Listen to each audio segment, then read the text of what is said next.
এই নাও। ঠিক আছে, তুমি যাও।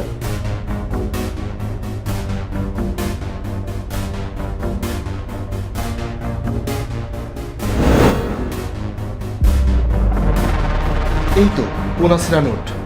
তার মানে ওই ভিক্ষুকটি ঠিকই বলেছে। স্যার, এখন আপনি নিশ্চয়ই বিশ্বাস করেছেন? হ্যাঁ ভাই, তুমি ঠিকই বলেছো। তোমার টাকা ওই মেয়েটার কাছে আছে।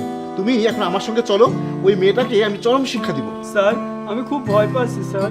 আরে তুমি এত ভয় পাচ্ছ কেন? আমি তো আছি, চলো আমার সাথে।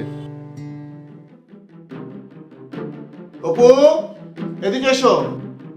আবার কি হলো? তুমি তাকে চেনো? না না, আমি ওকে চিনি না।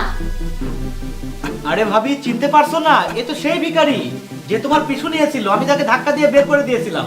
হ্যাঁ ভাইয়া, কিছুক্ষণ আগে সে ভাবির পিছু নিয়েছিল, আমি তাকে ধাক্কা দিয়ে বের করে দিয়েছিলাম। তুমি তার কথা শুনবে না, সে খুব অসভ্য।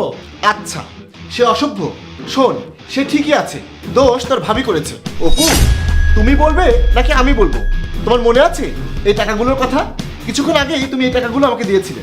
তুহিন, তোর ভাবি এই গরিব ছেলেটার কাছ থেকে এই টাকাগুলো চুরি করেছিল, আর যখন সেই টাকাগুলো ফেরত চাইতে এসেছিল তুই তাকে ধাক্কা দিয়ে বাড়ি থেকে বের করে দিয়েছিস। ভাইয়া, এটা আমার দোষ নয়।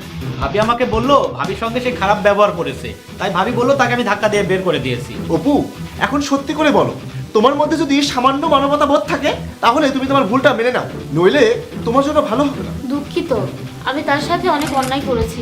আমি তার সব টাকা ফেরত দিয়ে দেবো। আমি সত্যি আর কখনো এমন করব না। I am really sorry. আমি আর কখনো মিথ্যা বলবো না। শোনো, সত্য যতটাই তুমি লুকানোর চেষ্টা করো না কেন, সত্য একদিন না একদিন সামনে আসবেই।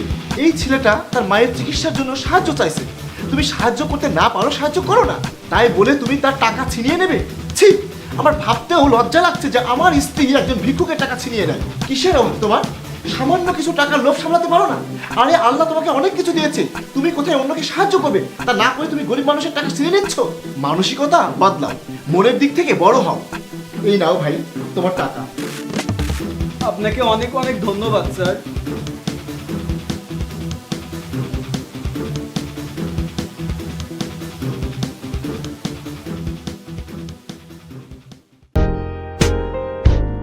In night's embrace, I feel your heartbeat.